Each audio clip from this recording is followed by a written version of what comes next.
amalan-amalan zahir yang wajib. Dan tentu saja sholat ya, dijaga tuh sholat. Dan sholat posisinya di atas puasa hadirin. Makanya salah satu kesalahan fatal ada orang puasa nggak sholat. Na'udzubillah. Dan banyak para ulama mengatakan bahwa orang yang puasa nggak sholat, puasanya nggak diterima sama Allah Subhanahu wa Ta'ala. Di antara dalil yang mereka gunakan adalah surat apa? At-Taubah ayat 54. At-Taubah surat ke-9 ayat 54. Apa firman Allah? Wa ma mana'ahum an tuqbala minhum nafaqatuhum wa ma mana'ahum an tuqbala minhum nafaqatuhum. Dan tidak ada yang mencegah diterimanya nafkah mereka, infak mereka. Jadi tidak ada yang mencegah infak mereka diterima oleh Allah illa annahum kafaru billahi wa birrasulih. Kecuali karena yang pertama kata Allah, mereka kufur kepada Allah dan Rasulnya. Jadi karena mereka kufur, infak mereka nggak diterima sama Allah. Terus yang kedua apa? Wala ya'tunas salata illa wahum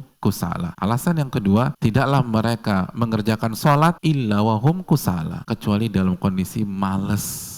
Jadi kita nggak bicara nggak sholat ya. Ini orang sholat, tapi pas sholat malas, itu membuat amalan bisa jadi ditolak sama Allah. Infak mereka nggak diterima sama Allah. Sholat, tapi malas. Aduh, sholat lagi. Kayaknya tadi udah zuhur, kok sekarang asar lagi. Nggak betah sholat. Itu infak mereka ditolak kata Allah. Terus yang alasan yang ketiga, wala yunfiquna illa wahum karihun. Dan mereka tidak berinfak kecuali dalam kondisi sebel, kesel, nggak suka, kepaksa mereka infak. Karena pencitraan, nggak ikhlas. Jadi ayat ini dijadikan banyak para ulama, orang yang puasa tapi nggak sholat, puasanya nggak diterima oleh Allah. Jangankan nggak sholat, yang sholatnya males aja, Allah katakan infak mereka nggak diterima. Maka jaga. Dan kalau kita punya kakak, punya adik, sampaikan. Punya teman, sampaikan hal ini. Dan baik-baik, hikmah. Jangan diserang juga. Rasain lo nggak diterima kan lo puasa. Udah gue bilang udah apa. Jangan, sampaikan. Kita pengen dia diterima oleh Allah Subhanahu wa Ta'ala.